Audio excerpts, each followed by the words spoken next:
목요일에 벌교 지역 우리 목사님들과 또 장로님들과 함께 야외 예배를 잠깐 다녀왔습니다. 여기가 어딘가 하면 손양원 목사님 기념관입니다. 이게 왜 이렇게 생겼는가 하면 손양원 목사님 그 별명이 사랑의 원자탄이라고 하는 그 별명이 있습니다. 왜 그런지는 제가 좀 이따 말씀드리겠지만, 그래서 이 건물 자체를 원자탄이 터졌을 때 그 보석 모양처럼 그렇게 형상화했다라고 그렇게 이야기합니다. 보석 모양 같습니까?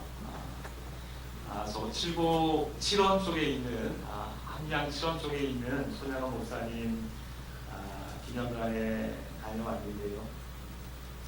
손양원 목사님 하면 그 당시 가장 소외되었다고 알고 있는 한센병자들, 그 당시 문둥병자들이라고 이야기하죠. 그분들 위해서 참 일생을 바치신 그런 참 목자셨어요. 일제시대에는 신사참배를 반대해서 또 모진 옥살이를 이렇게 마다하지 않으셨고, 해방된 이후에는 참 그의 삶이 순탄하지 않았던 것이 여순 반란 사건으로 우리가 살고 있는 지역이죠. 반란 사건으로 인해서 사랑하는 두 아들을 잃게 되기까지 했습니다. 그리고 자신의 두 아들을 죽인 그 사람을 자기의 양 아들로 받아들이는 참 그런 예수님을 닮아가는 참 진실한 삶을 살아가셨어요. 참 이 세상에서 상상할 수 없는 그런 삶을 살아가신 거죠. 그래서 그 삶이 하도 파격적이고 폭발적이어서 그 사랑으로 덮지 못할 것이 없다라고 해서 그분의 일대기를 사랑의 원자탄이다라고 그렇게 이야기를 합니다. 손양원 목사님은 자기의 두 아들을 죽인 인연이 틀려서 그렇게 공산당의 앞잡이에 서서 그렇게 죽일 수밖에 없었던 그 사람을 자기의 양 아들로 받아들였는데요.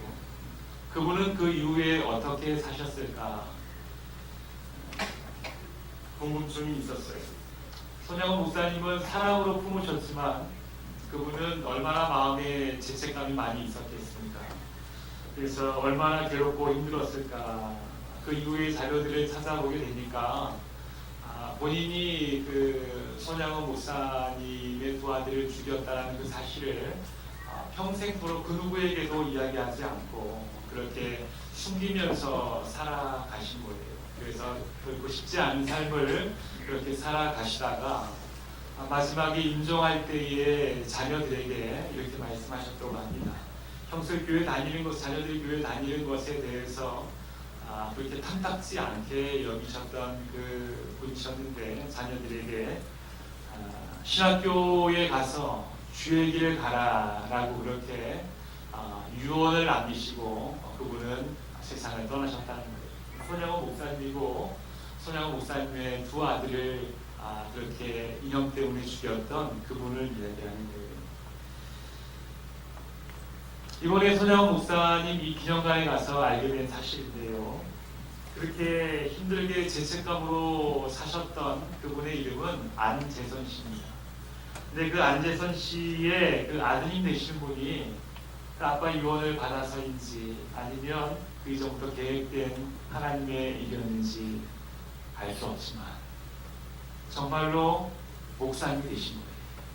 그래서 더 놀라운 일은 손양원 목사님 이 기념관에 관장으로 와 계신 거예요.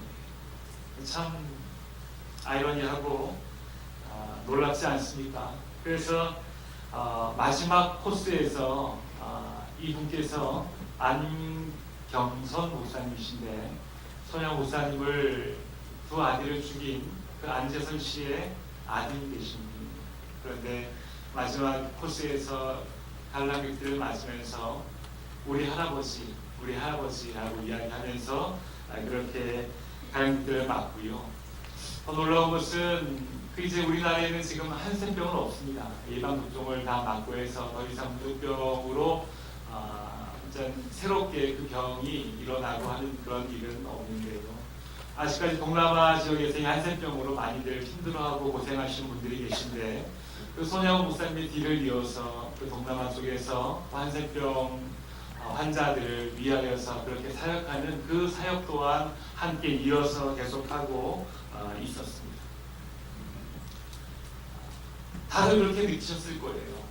그렇게 나오면서 그 마음속에 어떻게 보면 참 아이러니하기도 하지만 참 큰 은혜가 되었습니다. 저분이 그 자리에 계신 것만으로도 큰 은혜가 되었습니다. 집에 와서 여러 자료를 찾아보니까 올 초에 기독교 방송 새롭게 하소서에 나오셔서 간증한 부분이 있는데, 본인도 그 자리를 거부하고 그 자리에 내가 가기 마땅치가 내 자리가 아닙니다 라고 거부하였을 때에 교계의 많은 어르신들이 당신이 그 자리에 가는 것이 더 큰 은혜가 될 것이다 라고 권유를 하여서 그렇게 순종하는 마음으로 그렇게 관장 자리에 들어가게 되셨다라고 말을 합니다. 나오면서 제 마음속에 그런 생각이 들었어요. 1945년도에 그런 일들이, 아픔의 일들이 있었지 않겠습니까? 그리고 지금 거의 한 70년이 흘렀어요. 그런데 이 70년이 흘러서야 하나님의 거대한 퍼즐이 완성되어진 것 같은, 그것을 많은 사람들이 공감할 수 있다. 그때의 그 일이 바로 이 일을 위하여서 하나님께서 준비해 두셨구나 라는 그런 것을 혼자 뿌듯해하며 하나님의 계획을 그렇게 뿌듯해하며 고개를 끄덕거릴 수밖에 없었습니다.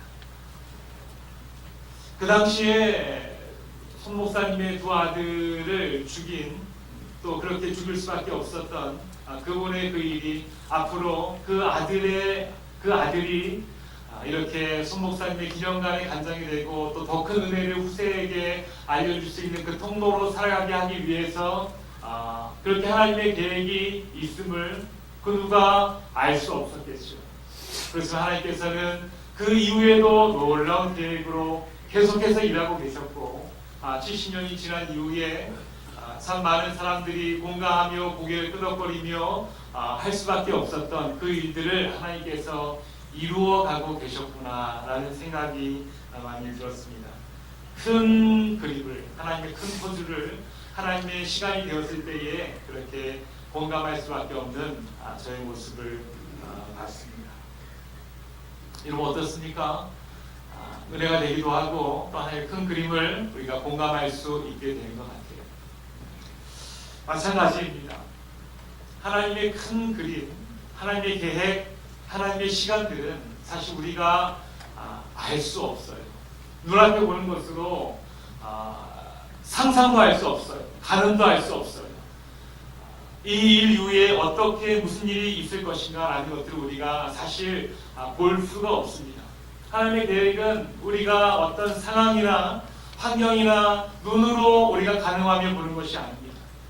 정말 좋으신 하나님께서, 정말 신실하신 하나님께서 정말 하나님의 큰 퍼즐을 만들어 놓으시고 그 계획을 이루어 가시는 신실하신 하나님께서 나를 사랑하시기에 나를 향한 멋진 계획을 가지고 지금도 나를 이끌어가고 계시다라는 큰 믿음으로 우리가 하나님을 볼 수 있는 것이, 당장에 앞에 있는 것을 보면서 일희일비하고 당장에 무엇이 안 되면 금방 하나님 앞에 달려가서 이거는 왜 이렇습니까? 남 탓하고 다른 환경 때문에 불평하고 할 것이 아니라 그런 것들도, 이러한 것들도 저러한 것들도 사용하셔서 하나님의 큰 그림을 나를 통하여 완성해 가고 계시는구나 라는 것을 우리가 하나님을 신뢰함으로 바라볼 수 있어야 된다는 것이에요. 여러분 믿으십니까? 그래서 우리는 그저 내 앞에 놓여있는 하나님이 인도하시는 그 길을 우리는 순종하며 신뢰하며 그 길을 걸어갈 수 있어야 되는 것이죠. 여러분 믿으십니까? 네. 아니 조금 더 보니까 별로 공감이 안 되는 것 같습니다. 믿으십니까? 네. 우리 예수님의 삶은 우리에게 그렇게 하나님의 계획을 인정하며 살아간다는 것이 무엇인지에 대해서 분명하게 보여주고 있어요.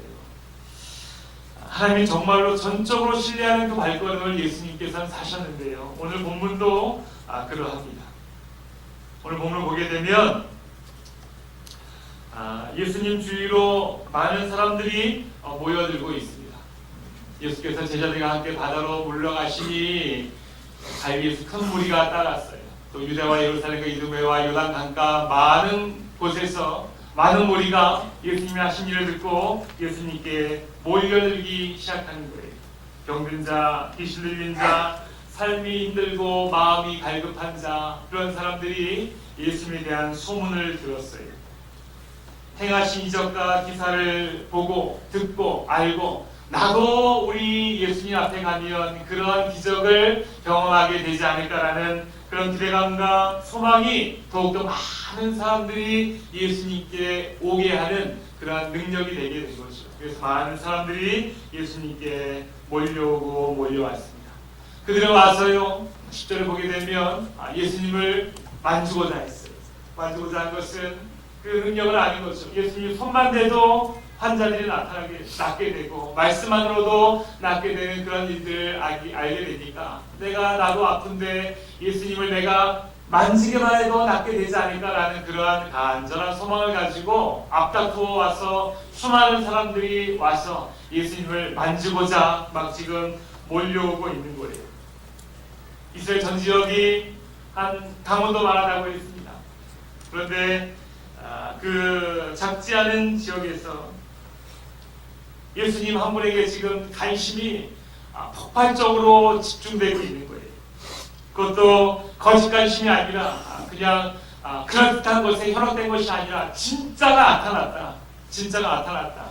그분에게 가서 말씀을 듣고 옷깃에 손만 대기만 해도 나았다더라. 정말로 그렇다더라라는 그런 폭발적인 관심이 그렇게 예수님 앞으로 지금 몰려들게 하고 있는 것입니다. 8절을 보게 되면 이 지금 나와 있는 그 유대, 예루살렘, 이두메, 요단강 건너편 또 동쪽에 있는 두로, 시돈 근처 여기는 이스라엘 전체 지역을 이야기합니다. 그러니까 예수에 대한 소문을 그들이 다 지금 듣고 이스라엘 전 지역이 지금 예수님 한 분께 갈릴리로 지금 집중되고 있는 것을 이야기합니다. 인터넷도 없었어요. 교통편이 그렇게 차 한 번 타면 숭숭 가는 그런 때도 아닌 것이죠. 그냥 알고 듣고 아름아름으로 해서 이렇게까지 나오게 됐다면 얼마나 지금 예수에 대한 소문이 긍정적으로 많은 사람들에게 퍼져 있게 되는가라는 것을 우리가 알게 됩니다. 요즘 정치인들이 참 못 볼 꼴을 많이 보여주고 있죠. 그들이 선거 때가 되면 큰 인사들 하고 다니고 그렇게 합니다. 왜요? 마음을 얻으려고 하는 거예요. 그래서 마음 얻어서 표 한 번 받아가지고 한 4년 5년 그렇게 편하게 살려고 그렇게 마음 얻으려고 하는데 예수님께서는 지금 그 상황이 되어진 거예요. 예수님의 그 능력을 보고 많은 사람들이 진짜가 나타났다라고 생각을 하면서 그렇게 막 몰려들고 있는 것입니다. 그럼 이럴 때 어떻게 되겠습니까? 물 들어올 때 어떻게 해야 돼요? 노져야 되는 거예요. 인기가 지금 폭발적으로 몰려들고 있어요. 많은 분들이 예수님께 몰려들고 있어요. 그럼 어떻게 되겠습니까? 예수님께서 당 하나 만들어야 되지 않겠습니까? 여러분 이 사람은 이번에 우크라이나의 대통령이 된 이름이 볼로디미르 젤렌스키라는 사람입니다. 이름이 좀 그렇죠? 젤렌스키라는 사람인데 우크라이나 대통령이 여러분 보시기에 어떻습니까? 코미디언입니다. 코미디언이었는데 대통령 연기를 한 거예요. 드라마 같은 데서 대통령 연기를 했는데 그 연기가 너무 그럴듯했어요. 그래서 주위에서 하는 거죠. 당신 인기 대통령 연기에서 인기가 장난이 아닌데 한번 이 기회에 한번 진짜 대통령 한번 나가보지 않겠나 이런 소리들이 막 주위에서 들리게 된 거예요. 그래서 그 인기를 등에 업고 진짜 대통령 선거 나갔습니다. 그래서 진짜 대통령이 된 거예요. 그래서 이런 얘기들이 있습니다. 이번 우크라이나는 좌파나 우파가 대통령이 된 것이 아니라 연기파가 대통령이 되었다 이렇게 이야기할 정도로 정말로 대통령 연기한 코미디언이 진짜 대통령 선거 나가서 대통령이 되어져 버렸어요. 인기 있을 때 노를 저었더니 뭔 일이 되어진 것입니다. 이것이 이 세상 사람들의 방법이고 세상의 법칙이에요. 그래서 어떻습니까? 예수님이 지금 그런 상황이, 지금 저는 인터넷이 발달되지도 않고 교통편이 발달되지도 않은 상황에서 이스라엘 전 지역에서 지금 예수님께 나오고 있어요. 갈릴리로 집중이 되고 있어요. 그러면은 예수님께서 이때에 좀 노를 저어야 되지 않겠습니까? 노를 젓게 되면 뭔 일이 일어나도 일어날 판이에요. 이것은 사실입니다. 뭔 일이 일어나도 일어날 판이었어요. 그런데 우리 예수님은 어떻게 하셨을까? 그렇게 인기가 집중되어지고 많은 사람들이 예수님께 모여들고 있을 때 예수님은 어떻게 하셨을까? 여러분, 삼자적인 관점으로 지금 우리가 예수님을 보자고 하는 것이 아니라 지금 이 예수님의 모습이 우리가 닮아가야 할 모습이고 방향성이고 우리의 발자국이 되어져야 됩니다. 자, 예수님께서는 그렇게 인기가 모여들고 관심이 모여들고 그렇게 됐을 때에 예수님은 과연 어떻게 하셨을까? 예수님의 그 선택을 우리가 눈여겨보기를 원합니다. 자, 이렇게 인기가 집중될 때에 예수님께서는 이렇게 하셨어요. 같이 한번 읽어볼까요? 다 같이 읽습니다. 시작!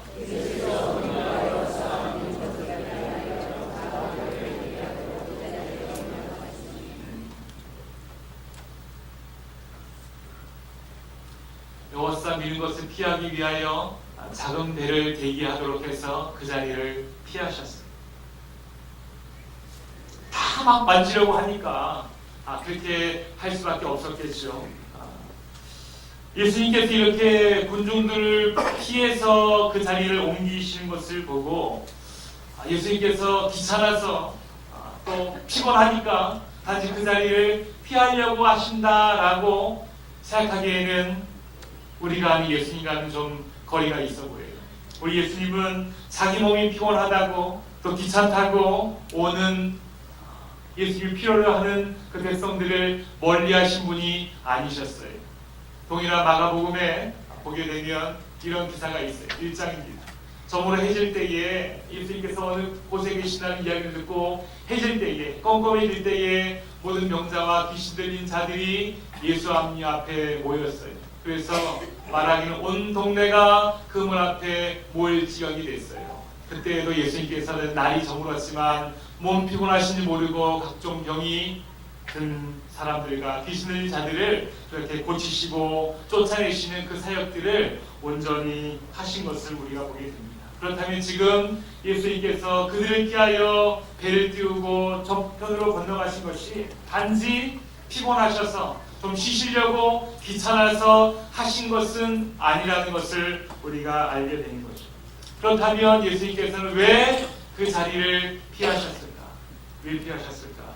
그것은 바로 하나님의 시간을 기다리는 거예요. 하나님의 정한 때를 기다리는 거예요. 하나님의 정한 때를 알고 있기에 그때가 아직 되어지지 않았기 때문에 예수님께서는 그 자리를 피하신 것을 보게 된 것입니다. 아니, 많은 사람들이 보기에는 이 세상이 보기에는 적기였어요. 그렇게 하는 것이 원한이었어요. 원칙이었어요. 다들 그렇게 하지 않습니까? 세상의 정치가 그렇게 하지 않습니까? 만물 들어오고 있지 않습니까? 놓서야 되지 않겠습니까? 나를 따르라라고 예수님께서 손 한 번만 드시면 쉽게 왕이 될 수 있을 것 같아요. 쉽게 왕이 돼요. 그래서 메시아가 되고 힘들게 십자가를 지고 그렇게 사명을 지실 것이 아니라 그 자리에서 손만 한 번 들면 많은 사람들이 예수님께 나오게 되고 그렇게 혁명군이 될 수 있기도 하고 그렇게 왕이 될 수 있기도 하고 그래서 십자가를 지는 그렇게 어려운 방법으로 하지 않고 좀 더 쉬운 방법으로 하나님의 일을 할 수 있을 것 같아요. 그것이 세상의 방법입니다. 그 유혹이 왜 예수님께 없었겠어요? 그 유혹이 예수님께 없었을까요? 그렇지만 아는 거예요. 그 유혹 앞에 하나님의 시간을 대입해보는 거예요. 그 유혹이 그럴듯하지만 하나님의 시간이 아닙니다. 하나님의 방법이 아니구나, 하나님의 때가 아니구나, 하나님의 계획이 아니구나라는 것을 아시는 거예요. 그래서 그 자리에서 더 이상 있다가는 원치 않는 일들이 일어나게 될까봐 그 자리를 피하고 하나님의 때를 구하러 가시는 것을 우리가 보게 되는 것입니다. 예수님께서 공생애를 시작하시기 전에 광야에서 40일 금식하시고 그렇게 마귀에게 시험을 당하게 됩니다. 공생애 시작하시기 전에 시험을 당하게 될 때에 그 마귀가 이렇게 유혹을 합니다. 그를 데리고 지극히 높은 산으로 가서 천하 만국과 그 영광을 보여 이르되 만일 내게 엎드려 경배하면 이 모든 것을 내게 주리라. 왕이시잖아요. 원래 왕이시잖아요. 그런데 아주 쉬운 방법을 마귀가 보여주는 거예요. 천하 만국이 진 것도 아니면서 그렇게 보여주면서 한 번만 고개를 숙이면 한 번만 눈 감으면 한 번만 좀 그럴듯하게 그냥 비스무리하게 인정을 하게 되면 그렇게 이 세상을 주겠다. 그러면 그렇게 어렵게 십자가의 방법을 취하지 않고도 그렇게 왕으로 하나님의 계획을 이 땅에 보여줄 수 있을 것이다 라고 그렇게 이야기했지만 예수 그리스도는 말씀으로 물리치셨어요.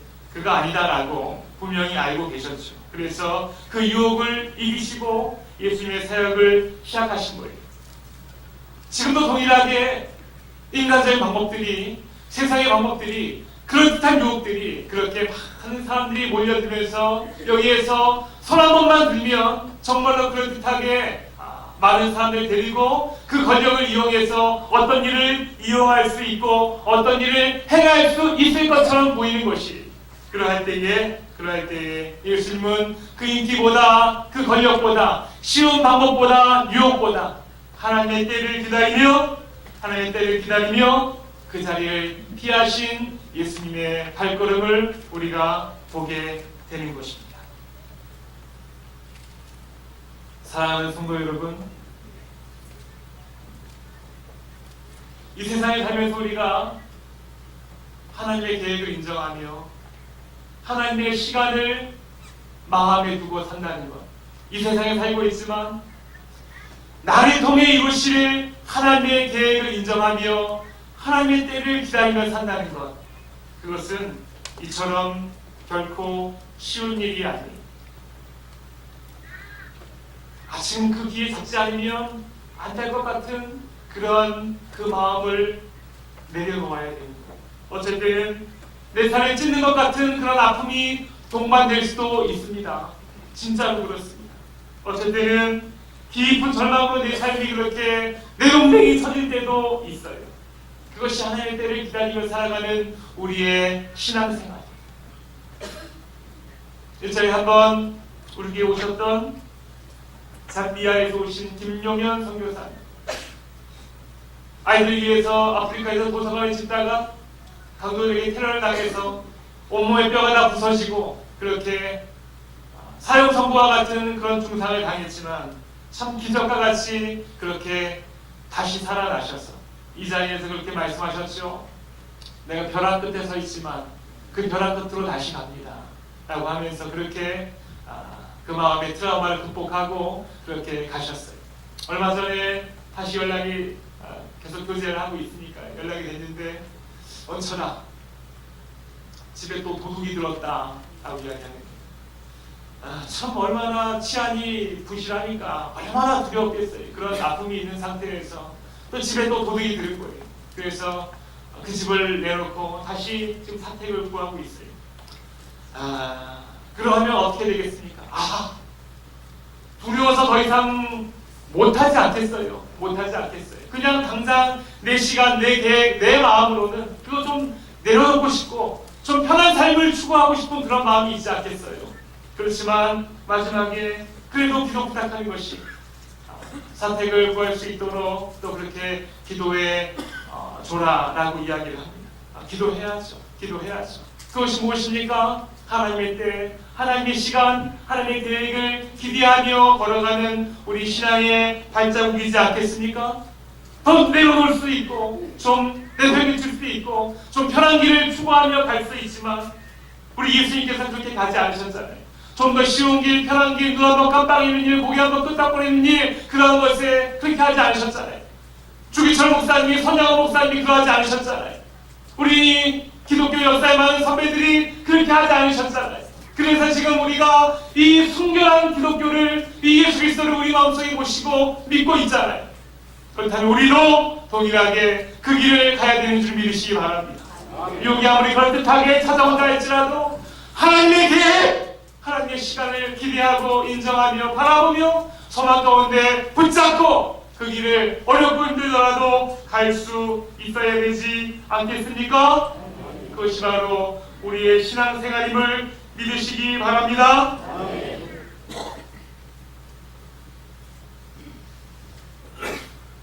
종종 이 세상이 이해하지 못해도, 종종 좀 뒤처지는 것 같아도 그런 거 아닙니다. 그런 거 아닙니다. 하나님의 열심이, 하나님의 시간이, 하나님의 계획이, 하나님의 멋진 퍼즐이 우리를 통하여 지금도 이루어지고 있음을 믿으시기 바랍니다. 믿는 거예요.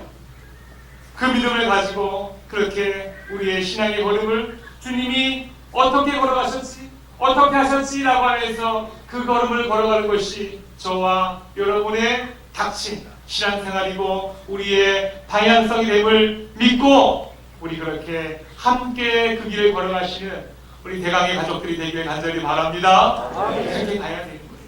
그렇게 가야 되는 거예요. 헬라어에 보게 되면 시간이라는 것을 나타내는 두 가지 단어가 있어요. 하나는 크로노스라고 합니다. 또 하나는 카이로스라고 이야기합니다. 크로노스는 그냥 일상적으로 흘러가는 시간들을 이야기해요. 카이로스는 구체적인 어떤 사건의 시간을 이야기해요. 그러니까 하나님께서 만나주시고 개입하시고 하는 그런 시간들을 이야기하겠죠. 내 인생 가운데에 크로노스는 쭉 흘러갑니다. 쭉 흘러가고 있어요. 그런데 하나님께서 개입하신 카이로스들이 있어요. 내 인생에 은혜 주셨던 시간, 구원받은 시간, 눈물 흘리며 기도했던 시간, 전도했던 시간 하면서 카이로스들이 많아지게 되는 것입니다. 그것이 우리 신앙의 발걸음이지 않겠습니까? 지금 다 동일하게 같은 자리에서 같이 예배드리고 있어요. 똑같이 크로노스가 흐르고 있어요. 흐르고 있는데 그냥 다 똑같이 일반적인 크로노스로 흘러가는 시간이 있는가 하면, 그 크로노스로 이 시간을 보내고 있는 성도들이 있는가 하면 그렇지 않고 카이로스로 받고 있는 성도들도 있는 줄 압니다. 원하기는 우리 성도님들은 이 시간을 그냥 크로노스로 흘려보내지 말고 카이로스로 받는 우리 성도님들이 되길 바랍니다. 나에게 다가오셔서 말씀하시고 구체적으로 그 말씀을 힘입고 그 구체적인 사건을 만들 수 있는 그런 시간들로 우리가 만들 수 있어야 되는 거예요. 그냥 흘러가는 대로 흘러가는 것이 우리의 신앙이고 우리의 인생이 아닙니다. 시간마다 하나님께서 어떻게 말씀하시는지, 하나님의 계획이 어떻게 흘러가고 있는지를 우리가 귀담아 들을 수 있어야 되고, 그것을 우리가 아주 세심하게 붙잡을 수 있어야 되는 거예요. 뭔 일만 있으면 난파하는 사람들이 있어요. 뭔 일이 있으면 자꾸 주위를 쳐다봐요. 이게 누구 때문이지? 이게 뭐 때문이지? 라고 그렇게 돌아보지 마세요. 나 때문이. 나에게 향한 하나님께서 말씀하신 시간이 나를 돌아보는 것입니다. 그리고 하나님 앞에 좀 더 성숙한 나의 모습으로 내가 나가게 되면 그 시간이 바로 카이로스가 될 줄 믿습니다. 자꾸 답답하면 그 시간은 그냥 그렇게 크로노스로 어떤 성장도 변화도 없이 그냥 그렇게 그 인생이 편편하게 흘러갈 수밖에 없어요. 좀 아파하시기 바랍니다. 나 때문이에요. 동일한 것들이 계속해서 나에게 아픔이 된다면 나 때문이에요. 그렇다면 그것을 통해서 하나님의 은혜를 구하고 엎드리게 되고 그 은혜를 통해서 한 단계 성장하게 되고 한 단계 더 나아가게 되고 하는 것이 우리의 시간들을 카이로스로 만들 수 있는 바로 그 지혜인 것이. 자, 그렇다면 우리에게 주어져 있는 이 많은 시간들 속에서 우리가 하나님의 계획과 하나님의 시간, 하나님의 때를 기다리며 살아갈 수 있다면, 살아가야 한다면 무엇이 우리에게 필요할까? 무엇이 우리에게 필요할까? 두 가지만 말씀드리겠습니다. 우리에게 주어진 시간을 그냥 우리가 크로노스로 보내지 아니하고 카이로스로 살아가기 위해서, 하나님의 때를 기다리는 그 얻기 위해서, 하나님의 시간을 살아가기 위해서 우리에게 필요한 것이 있다면, 두 가지 도구가 있다면 저는 이것을 추천하고 싶습니다. 여러분, 이 시간에 사세요. 홈쇼핑 시간처럼 이 두 가지를 추천합니다. 매진임박. 여러분, 이 두 가지를 여러분 마음속에 얻으시길 바랍니다. 첫 번째 무엇인가 하면 바로 믿음이 내 삶에 하나님의 계획과 시간을 인정하며 살아갈 수 있는 그 능력, 그것이 무엇인가 바로 믿음이. 우리가 같이 한번 읽어볼까요? 욥의 고백입니다. 욥이 이렇게 이야기했어요. 제가 이렇게 기니까 내가 앞으로 가도 그가 아니 계시고 뒤로 가도 보이지 아니하며 왼쪽에서 일하시나 내가 만날 수 없고 그가 오른쪽으로 돌이키시나 배울 수 없구나. 이 욥의 고백이었어요. 그 상황이었어요. 도대체 어디 봐도 하나님이 없는 것 같아요. 답답한 거예요. 미칠 지경이에요. 그렇게 깊은 고난의 한가운데 있어요. 그렇지만 그 믿음의 고백이 뛰어나옵니다. 그러나는 앞의 문장과 뒤의 문장에 반전이 일으키는 반전 접속사예요. 그러나 내가 가는 길을 그가 아시나니 그가 나를 단련하신 후에는 내가 순금같이 되어 나오리라. 할렐루야. 이거 아는 거예요. 이걸 무엇으로 합니까? 믿음으로 하는 거예요. 눈으로 볼 수 있는 것이 아니에요. 좌우 사방을 다 둘러봐도 눈으로 봐도 무언가 보이지 않아요. 아무것도 보이지 않아요. 하나님은 눈으로 볼 수 있는 분이 아닙니다. 하나님의 계획과 하나님의 시간과 하나님의 때는, 하나님의 퍼즐은 눈으로 볼 수 있는 것이 아니에요. 내 사람으로, 내 조건으로, 사람으로 나에게 지어진 어떤 충족 조건으로 볼 수 있는 것이 아니에요. 믿음으로 보는 것이. 그러나 내가 가는 길을 그가 아시나니 그가 지금 나를 단련하고 계심을 내가 믿습니다. 그리고 내가 순금같이 되어나오는 하나님의 완벽한 퍼즐이 나를 통하여 이루어지고 있음을 믿습니다. 나는 그 믿음이 하나님의 계획을 살아가고 있는 우리에게 필요한 첫 번째 도구임을 믿으시기 바랍니다. 아멘으로 사시기 바랍니다. 안 사신 분 계세요? 어디가 사시려고요? 아멘으로 믿음을 구입하시기 바랍니다. 또 하나는 인내는 우리의 일기 이야기합니다. 너에게 인내가 필요함은 너에게 하나님의 뜻을 행할 후에 약속하신 것을 받기 위함이라. 잠시 잠깐 후면 오실 이가 오시리니 지체하지 아니하시리라 말씀하시죠. 인내는요, 이 세상에서 하나님의 뜻을 구하며 살아갈 수 있는 우리의 가장 필요한 기본적인 도구예요. 이 인내가 없으면 남탓합니다. 인내가 없으면 자기를 돌아보지 못합니다. 인내가 없으면 어떻게든지 다른 곳에서 방법을 구하려고 파닥파닥거립니다. 그럴 수밖에 없어요. 그러나 인내가 있으면 하나님의 뜻을 구할 수 있는 거예요. 그리고 하나님께서 지금 이 히브리서 통해서 하나님의 이 심정을 읽혀주십니까? 자, 인내가 필요하면 너희가 하나님의 뜻을 행한 후에 약속하신 것을 받기 위함이라. 인내해야 돼 하면서 잠시 잠깐은 오시리가 오시리니 지체하지 아니하시리라. 혹시나 우리가 인내하지 못하고 파산할까봐, 인내하지 못하고 우리가 실수하고 실패할까봐 우리에게 몇 번이나 당부하신 거예요. 잠시 잠깐이면 오시리가 오시니까 그분이 지체하지 않을 것이다. 너희 인내하는 것이 길지 않을 것이고 인내에 분명히 열매가 있을 것이다 라는 것을 분명히 알려주시기 위한 하나님의 간절함을 우리가 10장 37절에서 읽을 수 있어야 돼. 잠시 잠깐이면 오시리가 오시리니 지체하지 아니하시리라 라고 말씀하는 거예요. 인내하라는 거예요. 믿음을 가지고 인내하라는 거예요. 하나님의 계획이 보이지 않아요? 믿음을 가지고 인내하라는 거예요. 나에게 약속하신 분이 누구인지 알면 그 기다림이 그렇게 오래지 않습니다. 오래지 않아요. 나에게 약속하신 분이 확실하신 분이면 그 인내하는 기간은 소망의 기간이, 기쁨의 기간이, 기대의 기간이 우리에게 말씀하시고 그 큰 뜻을 이루어가신 분이 누구십니까?